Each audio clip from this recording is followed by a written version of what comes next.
Bismillah. Di sini hujan lebat, keadaan hujan lebat, jadi dan kesilapan teknikal sikit berlaku.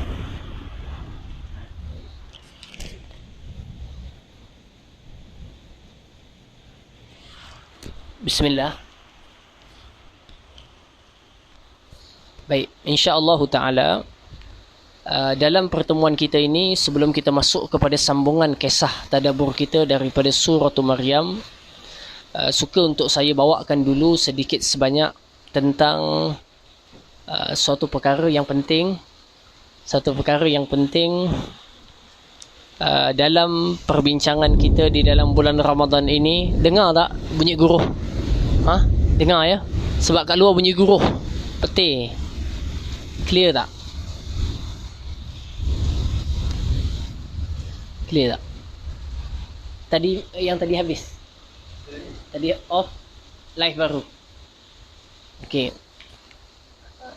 Jadi insya-Allah taala sebelum kita masuk pergi lebih jauh, sedikit sebanyak perkara yang berkaitan dengan Ramadan suka untuk saya sentuhkan bersama bahawa Ramadan kali ini kita harapkan dan kita cuba berusaha dengan satu nilai keazaman untuk mencapai satu tingkatan Ramadan yang lebih baik, dengan satu tahapan Ramadan yang bukan Ramadan yang biasa, tetapi Ramadan yang betul-betul melahirkan kita semula dengan satu kelahiran yang baru.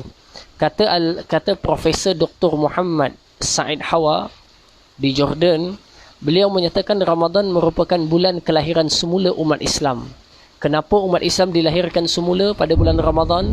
Kerana bulan Ramadan akan reset semula jiwa mereka, reset semula diri mereka, dan reset semula, kembalikan semula mereka kepada norma asal hidup mereka ataupun diri mereka. Sebab apakah itu berlaku? Adalah kerana bulan Ramadan merupakan suatu bulan yang kalau dijalani dengan baik akan dibakar ataupun dosa-dosa kita akan dihapuskan oleh Allah Azza wa Jalla dan diampunkan segala dosa-dosa kita. Maka penghapusan dosa bagi seseorang itu di dalam hidupnya merupakan hari kelahirannya semula. Hari kelahirannya semula adalah hari pengampunan dosanya. Perkara ini kita semua boleh rujuk dan lihat di dalam satu kisah yang menarik. Kisah ini sangat menarik. Kisah ini boleh dilihat ringkasannya di dalam surah Taubah. Kisah tentang 3 orang sahabat Nabi radhiyallahu taala anhu. Salah satu daripadanya adalah Ka'ab bin Malik. 3 orang di kalangan sahabat ini ketika mana seruan jihad untuk pergi berjihad di jalan Allah Subhanahu wa taala pada waktu itu dalam peperangan Tabuk. Lalu seruan jihad pun diseru, panggil untuk berikan nama untuk menyertai jihad. Lalu mereka ini agak terlambat atau berlengah daripada memberikan nama atau menyertai nama untuk peperangan tersebut. Mereka berlengah dengan sangkaan mereka kalau mereka lambat pun dia nanti last minute boleh masuk, boleh ikut, boleh follow. Sampailah umat Islam semua menyiapkan peralatan dan persenjataan untuk berperang, tapi mereka merasakan tak apalah nanti boleh, begitulah. Dilengah-lengahkan. Sehingga apabila umat Islam dan Nabi SAW sendiri bersama dengan umat Islam telah pun mula perjalanan untuk pergi ke perang, pergi jihad, dah berjalan dah. Mereka pun masih santai-santai lagi di Madinatul Munawwarah dengan kata tak apa, kami sempat kejar. Jadi bila dah lama sedikit mereka pun cuba untuk kejar, ternyata mereka sudah jauh dan tertinggal daripada kumpulan umat Islam yang pergi berjihad. Mereka merasa bersalah. Tapi sedangkan pada waktu itu bukan hanya mereka bertiga je yang tak pergi, ada lagi orang yang tak pergi. Cuma orang lain yang tak pergi itu mereka adalah golongan munafik. Golongan munafik yang memberikan banyak alasan untuk tidak pergi. Jadi ketika Nabi SAW pulang daripada Tabuk sampai di Madinatul Munawwarah, setiap orang yang tidak menyertai peperangan bertemu dengan Nabi. Sebab kebiasaan Nabi kalau balik daripada musafir, Nabi akan duduk di masjid. Maka Nabi pergi ke masjid, Nabi duduk di masjid. Jadi orang-orang ni datang beratur, jumpa Nabi, bagi alasan. Yang ni bagi alasan ni, yang ini bagi alasan jaga rumah, yang ni bagi alasan ini, bagi alasan. Dan semua yang bagi alasan itu adalah golongan munafik. Dan Nabi SAW menghukum secara zahir ataupun yalah dah bagi alasan, okey, dimaafkan. Tak ada apa-apa hukuman di atas mereka. Sampai kepada giliran Ka'ab bin Malik dan dua orang kawannya, yang kedua namanya Hilal bin Umayyah dan seorang lagi. Sampai kepada giliran sahabatnya ini, bila mereka berada di depan Nabi SAW, tengok muka Nabi, nak bagi alasan macam mana kawan-kawan lain, orang-orang munafik tadi berikan alasan, mereka nak berikan alasan yang sama. Tetapi mereka melihat wajah Nabi, mereka merasa tidak tergamak untuk memberikan alasan kepada Nabi SAW tentang perkara tersebut. Ni. Nanti pukul 4 datang lagi. Maka mereka tak tergamak untuk memberikan alasan kepada Nabi SAW. Setelah lihat wajah Nabi, dia kata, kami tak sanggup nak bohong. Kalau nak bagi alasan, boleh bagi alasan. Tapi kami tak sanggup nak bohong Nabi SAW. Jadi Ka'ab, dia kata, ya Rasulullah, aku tak ada alasan apa. Tak ada alasan apa nak bagi. Tak dapat ikut. Berlengah-lengah macam itulah. Yang kedua pun sama, ketiga sama. Maka sebabkan tiga orang ini tanpa memberi alasan kerana kejujuran mereka. Tak sanggup berbohong di depan Nabi SAW sebagai perbuatan orang munafik. Dan Nabi lepaskan sebab mereka dah berikan alasan. Okey. Yang batin tu penipuan mereka terserah kepada Allah SWT. Tetapi bila sahabat ini tak berani memberikan alasan yang tak selayaknya di depan Nabi SAW, lalu akhirnya mereka ini dihukum. Dihukum pada waktu itu adalah dengan cara mereka diboykot. Okey, atau mereka dipulaukan oleh para sahabat. Sehingga tidak diberikan salam, tidak bertanya khabar kepada mereka, tidak begitulah, orang tidak berurusan, tidak beri salam pun orang tak jawab salamnya, kerana itu adalah satu iqab, satu denda kepada orang yang sihat, tidak ada apa-apa masalah, tidak ada sakit, tidak ada satu perkara yang menghalangnya daripada berjihad, hidupnya pun senang, okey seperti biasa, tetapi sengaja tidak menyertai jihad. Maka dipulaukan mereka. Bila mana dipulaukan mereka ini, hari yang dilalui oleh tiga sahabat ini adalah hari-hari yang amat menyakitkan. Hari yang amat menyakitkan. Mereka jumpa sahabat yang baik, tetapi kerana semua para sahabat mematuhi segala arahan yang datang daripada amir ketuanya, iaitu Rasulullah SAW. Mereka berikan salam kepada fulan ini, tak jawab. Berikan kepada ini, tegur siapa, tanya khabar. Hatta kepada kaum kerabat yang terdekat, semuanya tidak memberikan suatu feedback yang baik. Sebagai suatu denda ke atas seorang yang sengaja tidak menyertai jihad. Sedangkan orang lain yang lebih susah boleh menyertai jihad. Ini satu denda didikan pada zaman tersebut.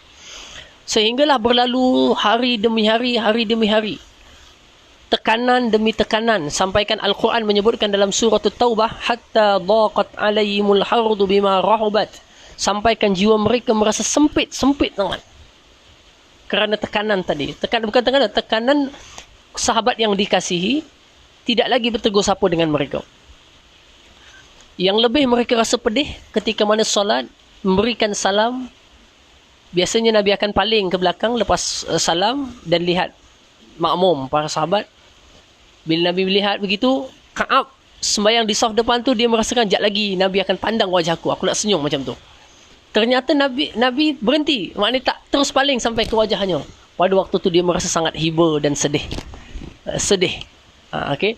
Dan ini semuanya dengan hikmah. Okay? Ini semuanya adalah kaedah pendidikan, denda untuk mendisiplinkan tentera-tentera. Jadi hadirin semua, kemudian seterusnya para sahabat Nabi ini, Ka'ab bin Malik,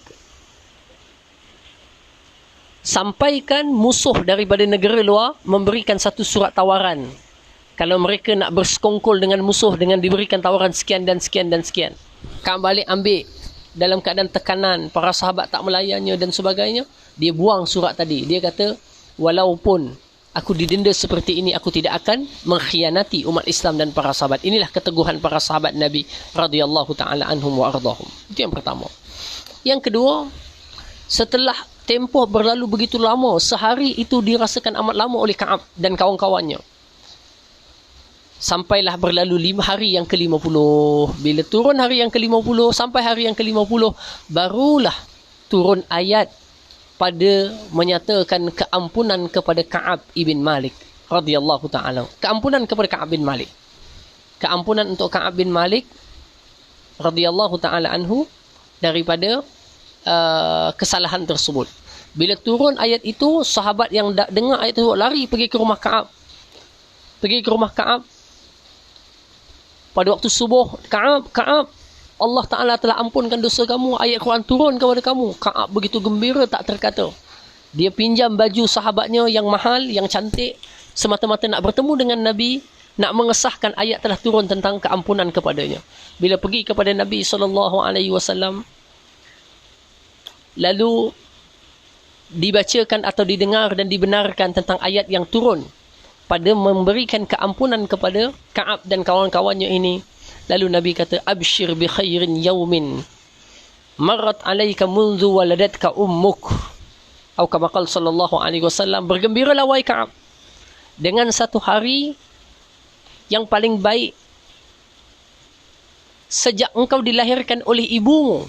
Mana hari yang paling baik kamu lalui sejak kamu dilahirkan oleh ibumu adalah hari ini, iaitu hari Allah mengampunkan dosa kamu. Jadi hadirin semua, bulan Ramadan, bulan yang boleh kita semua diampunkan dosa kita oleh Allah Azza wa Jalla. Maka bila kita berjaya mendapat keampunan dalam bulan ini, mudah-mudahan insya-Allah, Allahumma amin, kita sama-sama saling mendoakan, maka kita semua seperti dilahirkan semula sebagai satu insan yang baru, yang bersih. Sebab itulah Ramadan merupakan hari kelahiran semula bagi umat Islam. Maka hendaklah kita jalani bulan Ramadan ini dengan sebaik mungkin. Kita usahakanlah tuan-tuan ya. Walaupun kadang-kadang terlalai, terleka, maksiat masih dilakukan, dosa masih dilakukan, berusahalah untuk meninggalkan segala-galanya dan kuat untuk melawannya. Jadi untuk mendapatkan satu puasa yang benar-benar berkualiti, kita perlu memelihara hukum hakam zahir dan juga batin. Hukum hakam zahir adalah tidak melakukan perkara yang membatalkan puasa seperti makan, minum, bersetubuh di siang hari atau masukkan sesuatu ke dalam rongga dan sebagainya, yang itu sudah maklum. Okey. Dalam masa yang sama, kita juga tidak membatalkan puasa kita dengan perkara-perkara yang batin. Perkara yang batin adalah seperti maksiat yang dilakukan oleh mata, seperti melihat perkara-perkara yang maksiat, melihat aurat, melihat seorang dengan pandangan penghinaan, melihat sesuatu yang tidak baik dan sebagainya. Itu perkara yang ini. Menjaga telinga daripada mendengar perkara yang haram. Okey. Menjaga telinga daripada mendengar perkara yang haram, mendengar umpatan, mendengar pembohongan, mendengar pendustaan, mendengar fitnah dan umpatan. Jaga telinga. Menjaga mulut daripada bercakap suatu perkara yang tidak baik, seperti menipu, seperti mengumpat, seperti mengadu domba, seperti memperkecilkan manusia. Maka perkara-perkara ini akan menghilangkan kebaikan, kehebatan dan hikmah daripada puasa. Nabi kita SAW telah bersabda, kata Nabi SAW, rubba sa'imin laisa lahu min siyamihi illa al-ju' wal atash. Berapa ramaikah orang yang berpuasa, mereka tidak dapat mendapat apa pun daripada puasanya melainkan lapar dan dahaga. Lapar dahaga je dapat, hak lain tak dapat. Jadi ini puasa orang yang rugi. Bukan hanya tak jaga makan dan minum, tetapi tidak menjaga anggota tubuhnya daripada segala kemaksiatan. Kita bersyukur kepada Allah Azza wa Jalla, Ramadan kali ini berbeza dengan Ramadan yang lain. Kita dalam musim PKP, kita terbatas pergerakan kita. Dengan sebenarnya keterbatasan pergerakan ini ada hikmah yang besar. Hikmah yang besarnya adalah kita tak keluar. Bila tak keluar, kita tak jumpa kawan-kawan, tak pergi ke tempat kerja, tak pergi ke bazar Ramadan, kita sudah mampu menjaga mata kita, mampu menjaga telinga kita dan mampu menjaga lidah kita, walaupun tidak sepenuhnya, tetapi dalam peratusan yang besar kita berjaya menjaganya. Kita tak melepak-lepak duduk membawang, kita tidak pergi bazar Ramadan buat pembaziran, kan, semua online, datang rumah pun sekadarnya sahaja. Pasal tengok dekat handphone, kuih-kuih, lauk-lauk tu, dia punya berahi dia tak sama macam pergi bazar Ramadan. Kalau bazar Ramadan tu boleh kata setiap gerai mesti ada wakil makanannya di rumah kita, kan. Jadi keinginan-keinginan itu dalam musim PKP ini berjaya dikawal, maknanya berkurangan. Jadi pembentukan diri kita untuk mendapat kualiti Ramadan yang amat baik pada musim ini, bulan ini, ada pada saya sangat memberikan suatu faktor yang amat baik dan besar untuk kita mencapai darjat Ramadan orang-orang yang khusus, yang istimewa di sisi Allah SWT, insya-Allah. Jadi ini perkara yang amat penting. Di samping itu, jadi jaga daripada perkara yang membatalkan puasa zahir, makan, minum, bersetubuh, masukkan satu ke dalam rongga, dan daripada perkara yang batin, Jaga mata, jaga lidah, jaga telinga. Jaga tangan dan kaki daripada perkara-perkara yang melakukan maksiat dengan cara tersebut. Ujian kita adalah handphone. Kan handphone, TV dan sebagainya. Tetapi tak apalah, kita cuba berusaha untuk mengurangkan atau mengawal sebaiknya insya-Allah. Kemudian amalan yang boleh meningkatkan kualiti Ramadan kita pada tahun ini, pada saat ini, iaitu memperbanyakkan bacaan Al-Quranul Karim. Bulan Ramadan boleh dikatakan bulan Al-Quran. Allah sebut dalam Al-Quran dalam suratul Baqarah, Syahrul Ramadan alladhi unzila fihi Al-Quran.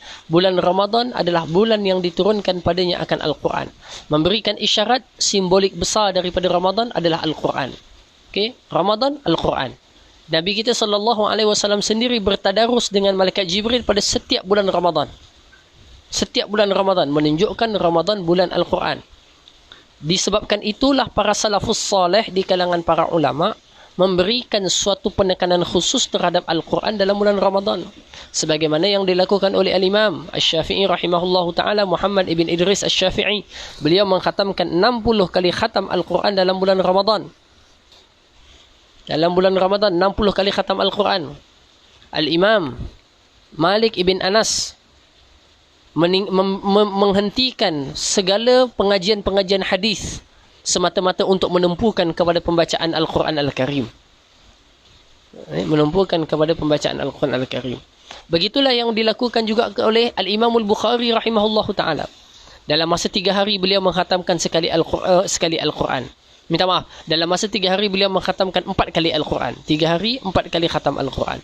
Jadi kesemua ini perkara menunjukkan mereka memahami makna sebenar daripada Ramadan dan makna sebenar daripada tilawatul Quran.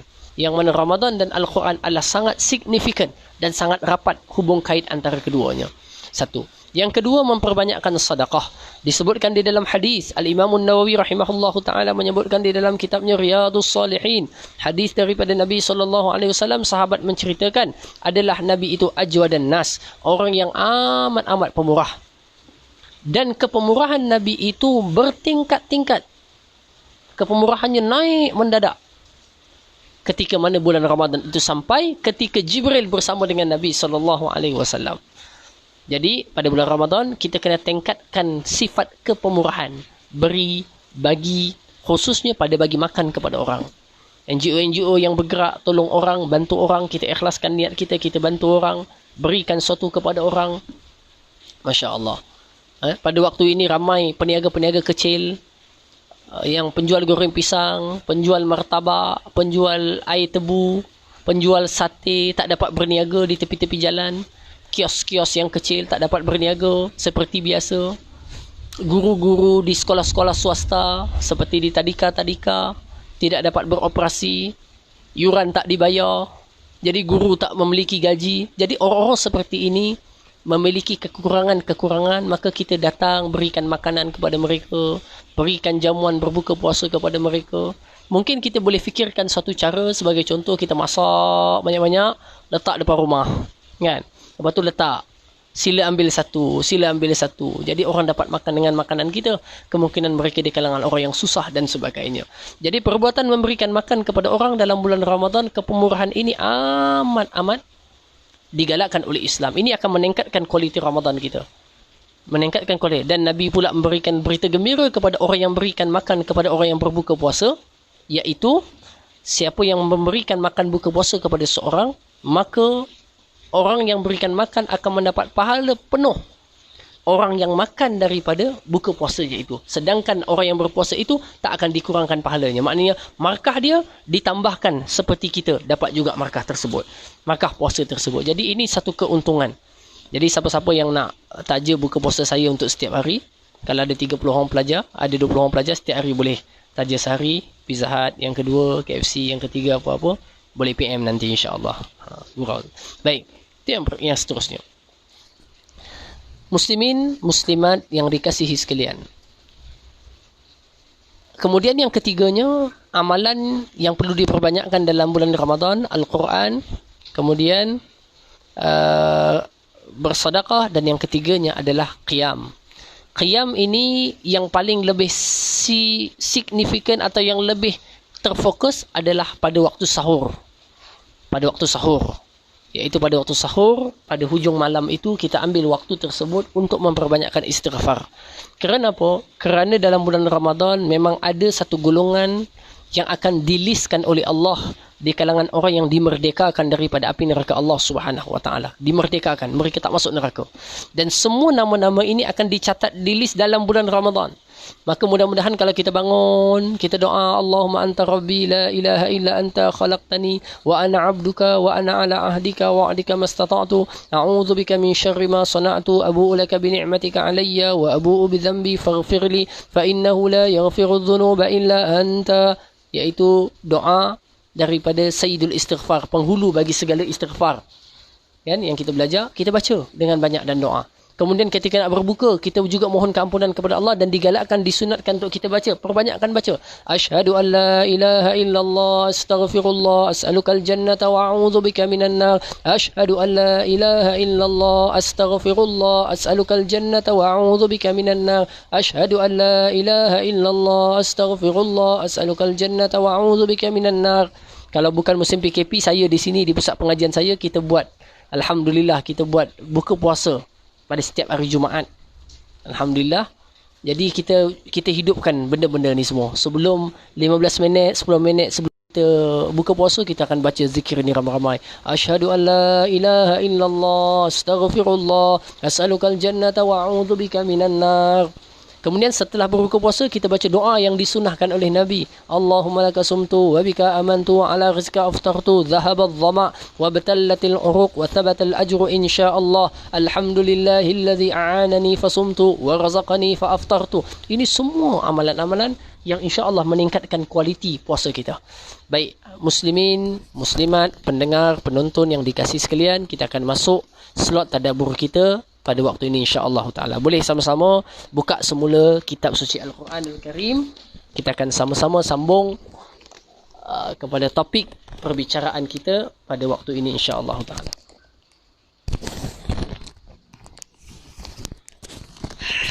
Bismillah. Jadi boleh tengok pada ayat yang ke-7 daripada surah Maryam. Insya-Allah hari ini kita akan habiskan kisah tentang Nabi Zakaria. Pertemuan akan datang, kalau ada, kita akan mula kepada kisah baru, kisah Nabi Allah Yahya dan Nabi Allah Isa alaihi salam, insya-Allah. Baik. Sebelum kita masuk pada ayat yang ke-7, yang mana ayat ke-7 ini menceritakan tentang seruan malaikat kepada Nabi Allah Zakaria. Bukankah kita telah bicarakan dalam pertemuan yang lalu, doa Nabi Allah Zakaria minta kepada Allah Subhanahu wa taala agar dikurniakan seorang anak yang saleh, yang diredai, yang baik. Setelah ia berdoa, sedang ia berada pada mihrabnya, ada dalam satu ayat Quran, dalam surah Ali Imran, dia sedang salat ataupun berdoa. Lalu malaikat datang dan malaikat menyerunya. Jadi kita tengok seruan malaikat kata dalam ayat yang ke-7. Allah berfirman, Ya Zakaria, inna nubashiruka bighulamin ismuhu Yahya. Wahai Zakaria, sesungguhnya kami memberikan khabar gembira kepadamu, yaitu dengan kamu dikurniakan seorang anak lelaki yang namanya nanti adalah Yahya. Okey, bukan dapat anak aja, nama siap bagi dah. Allahu Akbar. Okey. Kadang-kadang suami isteri gaduh seminggu nak nama anak, kan? Nak bagi nama apa? Yusuf, nak bagi nama John ke, nak bagi gaduh. Ini Nabi Zakaria minta anak, dapat nama sekali untuk anak tersebut. Okey? Untuk anak tersebut dapat nama sekali. Baik, itu yang pertama. Quran kata lam naj'al lahu min qablu samiyya, yang mana kami tidak pernah jadikan baginya, iaitu bagi Yahya itu sebelumnya nama seperti Yahya. Maknanya nama Yahya ini nama pertama diberikan kepadanya.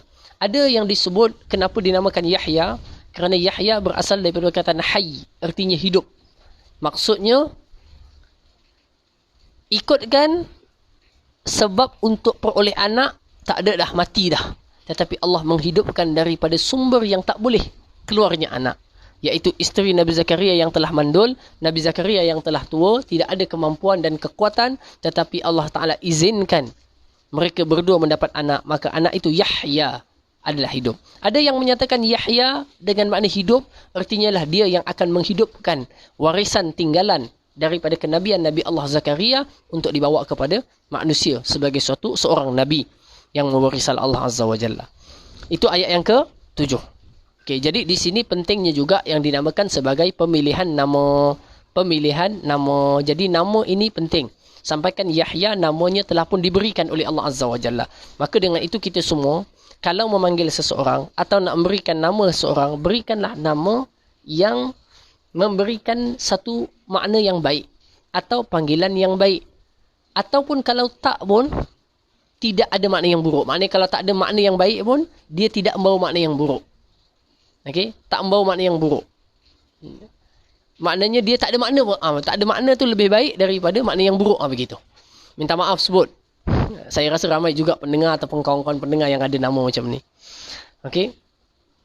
Kalau orang namanya, contoh, Suzana, contohnya. Atau namanya Shazana, contohnya. Okey. Okey, minta maaf kita sebut contohnya. Okey. Jadi dipanggil contohnya Zana. Okay, Zana. Zana ni sebenarnya buruk. Zana tu buruk. Nama Suzana okey. Nama Shazana baik.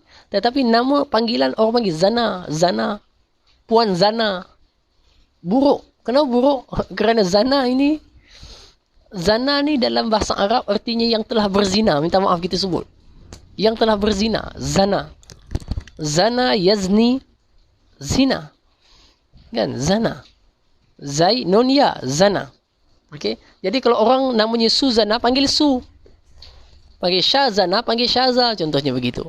Okey. Jangan panggil zananya begitu. Jadi pemilihan nama bagi seseorang agar dipilih nama yang bila dipanggil, panggilan itu tetap berada dalam maksud yang baik. Itu. Okey. Jadi nama ini juga penting. Okey. Nama ini juga penting. Baik. Sebab itu di kalangan para sahabat ada yang namanya ditukar oleh Nabi kalau nama tersebut membawa makna yang buruk. Okey, membawa makna yang buruk. Seperti mana Abu Hurairah pernah dinamakan dengan nama Abdul Syams. Kemudian ditukar kepada Abdul Rahman, kemudian dapat gelaran dengan Abu Hurairah. Baik. Sambung yang seterusnya. Okey, yang seterusnya ayat ke-8. Ayat ke-8 ni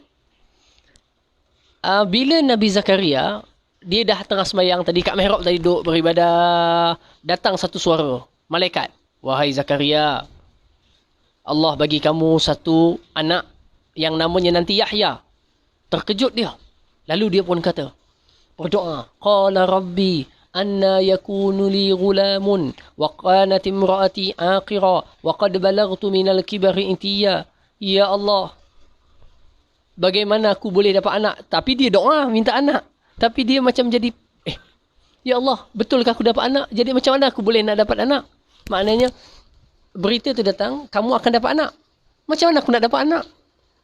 Sedangkan, isteri ku mandul. Aku ni pula tua dah. Nampak? Hebatnya kuasa doa.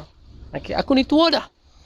Okay, Quran pun menjawab, qala kadzalika qala rabbuka huwa alayya hayyinun. Allah. Malaikat itu pun menjawab, demikianlah terciptanya kamu berdua. Sesungguhnya Tuhanmu berfirman, perkara itu iaitu memberikan kamu anak, sedangkan kamu tua, isterimu mandul, alayya hayyinun, ke atas aku, iaitu ke atas Allah. Hayyinun adalah urusan yang amat mudah. Tuan-tuan, cuba kita tengok ciptaan Allah di atas muka bumi ini.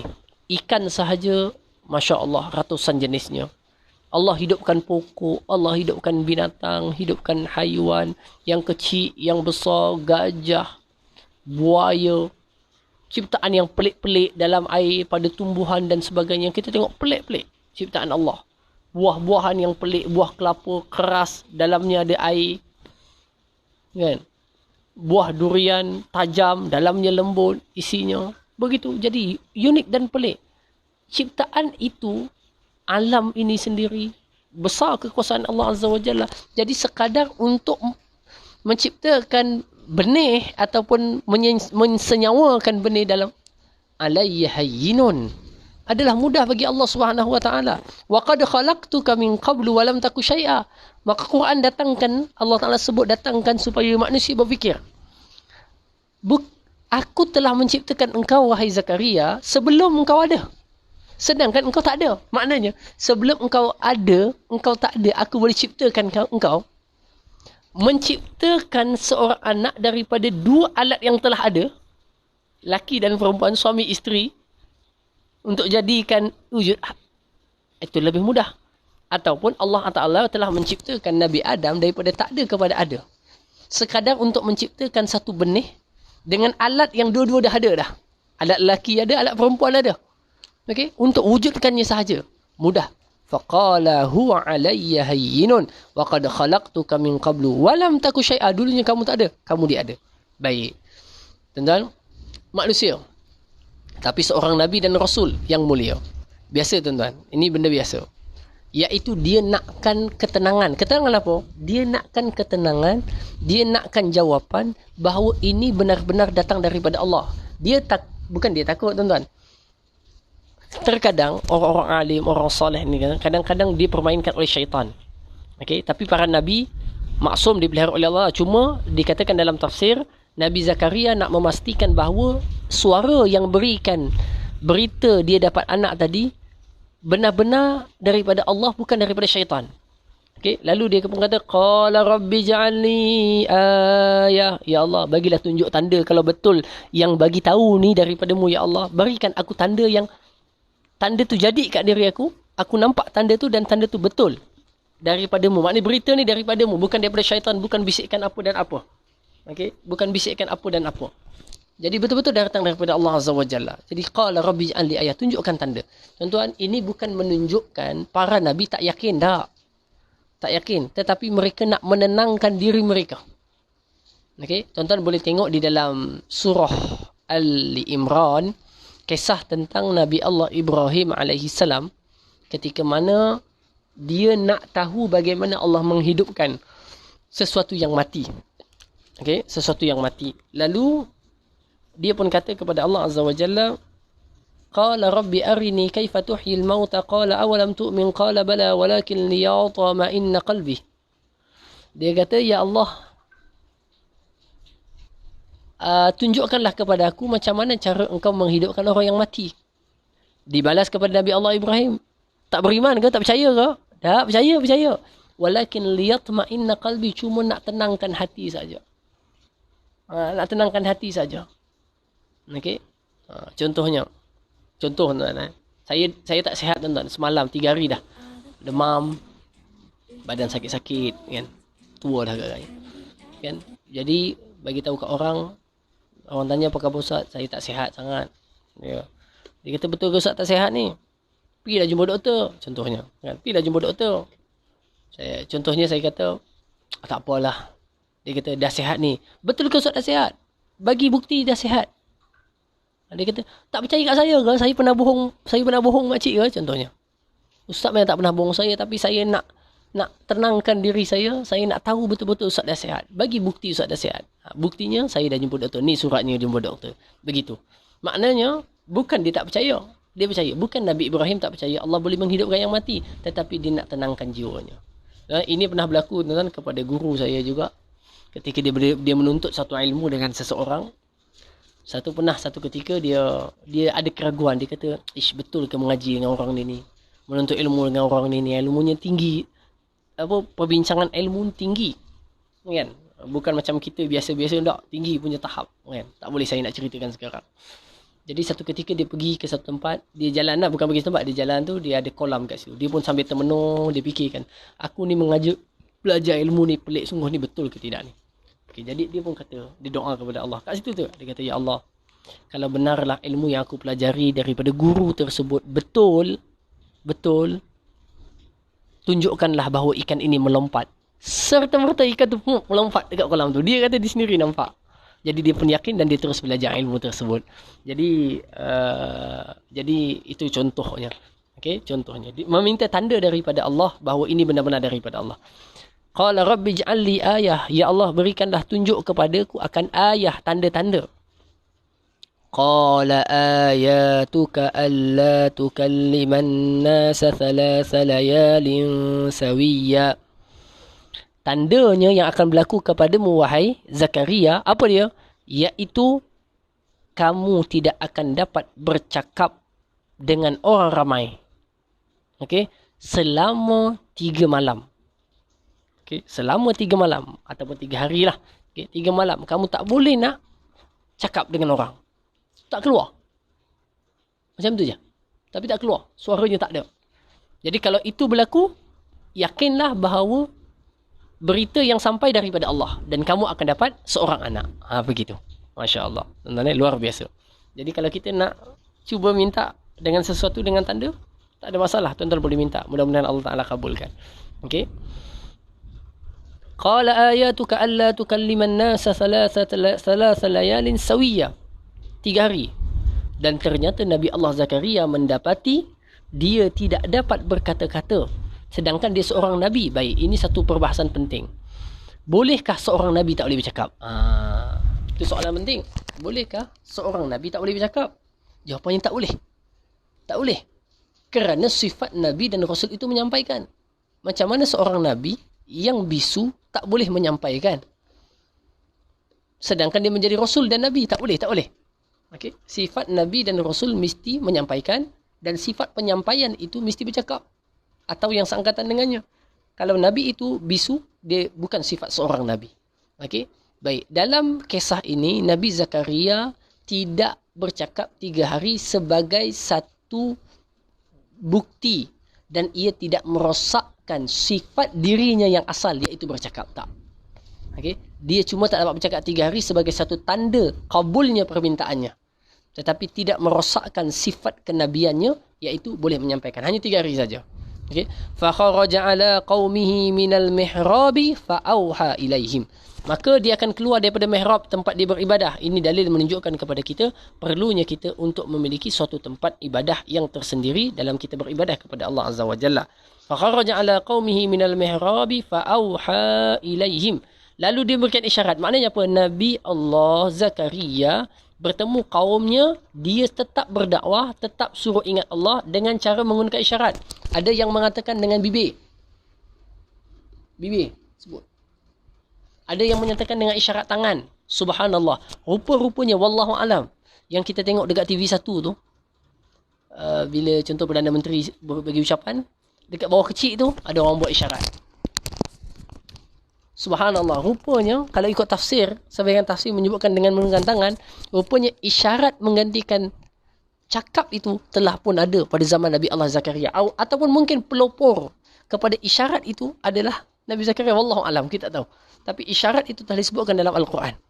Okay? Nabi tak cakap, digunakan isyarat tangan.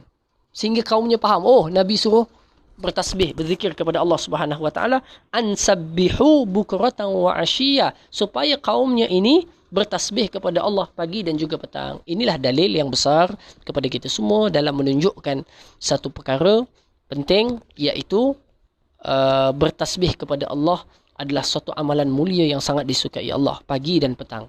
Ingat, pagi sampai je pagi tu, pagi-pagi tu lepas sembahyang subuh, kalau boleh tolong jangan buat perkara-perkara yang lara atau yang terlalu duniawi. Okey, walaupun harus. Okey. Maknanya apa? Penuhkan dulu pagi itu ataupun mulakan pagi itu dengan banyak zikir atau tasbih kepada Allah. Dapat baca Quran pun baik dah.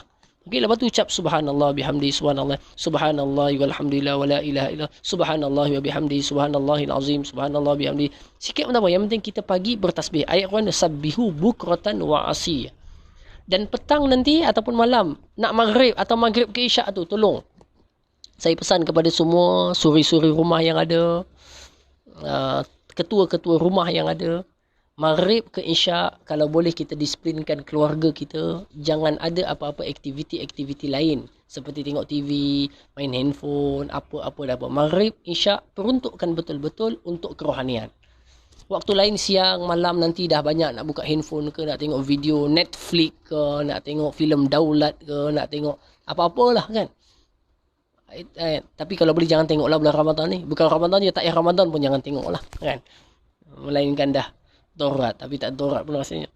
Maknanya waktu awal pagi selepas subuh dan waktu malam, awal malam sebelum maghrib atau maghrib ke isyak itu, kalau boleh ianya diisi dengan perkara-perkara yang membawa kepada tasbih kepada Allah Azza. Kalau dapat itu pun dah cukup baik dah. Kalau tak dapat sepanjang masa dalam keadaan. Subhanallah, guru kami Dr. Usamah Al-Murakibi di kuliah Usuluddin Tanta, dia post dalam Facebook dia. Ni hidup zaman sekarang ni, guru saya, guru kami mengajar ulumul Quran di Universiti Al-Azhar. Dia tulis dalam status dia, dia pergi ke masjid pagi, dia nampak seorang pemuda duduk buka Quran. Awal Ramadan itu, first Ramadan. Buka Quran. Baca surah Al-Baqarah. Jadi lepas main subuh tu, budak muda ni dia ambil duduk buka Quran. Jadi Syekh ni masa nak keluar masjid tu, dia pun masa nak keluar tu dia selisih tengoklah budak tu baca Quran kan. Baru surah Baqarah. Okey lah, tak apalah. Dia pun keluar lah. Keluar, dia masuk, nanti sembahyang datanglah. Kan? Budak tu sambung lagi ngaji. Nak maghrib tu dia datang lagi ke masjid. Okey, budak tu di tempat yang sama. Budak tu dah sampai surah Tariq juzuk 30. Maknanya budak muda ni daripada subuh baca Quran, maghrib khatam Al-Quran. Kita dengar ni cerita zaman Imam Syafi'i, zaman Imam Ahmad Ibn Hanbal. Rupanya zaman moden hari ni ada. Kat Mesir ada. Subhanallah. Bumi itu memang bumi yang luar biasa. Okey, bumi yang luar biasa. Jadi, orang khatam Quran sehari ni bukan benda mustahil. Benda yang tak mustahil. Kan? Anak muda ni boleh buat. Siapa anak muda tu? Okey, pilih PM tepi. Nak buat menantu ke apa? InsyaAllah 10%. Baik. Muslimin, muslimat yang dikasihi sekalian, inilah dalil menunjukkan kepada kita perlu banyak bertasbih kepada Allah, dan tasbih antara ucapan yang sangat dicintai dan disukai oleh Allah Subhanahu wa taala. Ucapan tasbih yang sangat Allah suka adalah ucapan subhanallahi wa bihamdih, subhanallahil azim. Dalam hadis Nabi sebut ucapkan 100 kali dosa kita akan diampunkan oleh Allah Subhanahu wa taala. Subhanallahi bihamdih, subhanallahil azim. Okey, subhanallahi wa bihamdi, subhanallahil azim. Atau subhanallahi wa bihamdi, subhanallahi wa bihamdi, subhanallahil azim. Atau subhanallahi wa bihamdi, macam tu. Okey, 100 kali. Jadi kita sama-sama dapat memperbanyakkan zikir tersebut. Kita sama-sama dapat menghidupkan Ramadan ini dengan banyak zikrullah, dengan banyak beramal. InsyaAllah pertemuan akan datang kisah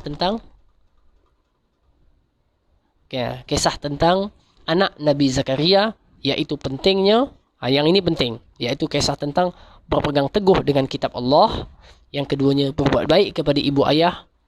Nanti masuk pula kisah Nabi Allah Isa AS. Kenapa Yahya dan Isa bergandengan? Kerana mereka rupanya memiliki hubungan saudara yang kuat. Cuma daripada jalur ibu bapa yang berbeza sahaja. Nabi Allah Isa daripada Maryam, Maryam daripada Imran. Okey, Imran ada isteri. Isteri Imran dengan isteri Nabi Zakaria, dia ada hubungan. Ada hubungan kekeluargaan akrab yang rapat. Jadi bila dapat Isa, ada juga Yahya, begitu. Jadi dikisahkan Yahya dan juga Isa dalam kisah yang dekat, insya-Allah taala. Kemudian barulah kisah Maryam. Wallahu a'lam. Kalau ada soalan boleh tanya dalam komen. Okey. Ada soalan direct ke kat komen? Ni, tengok ada soalan ke kat komen?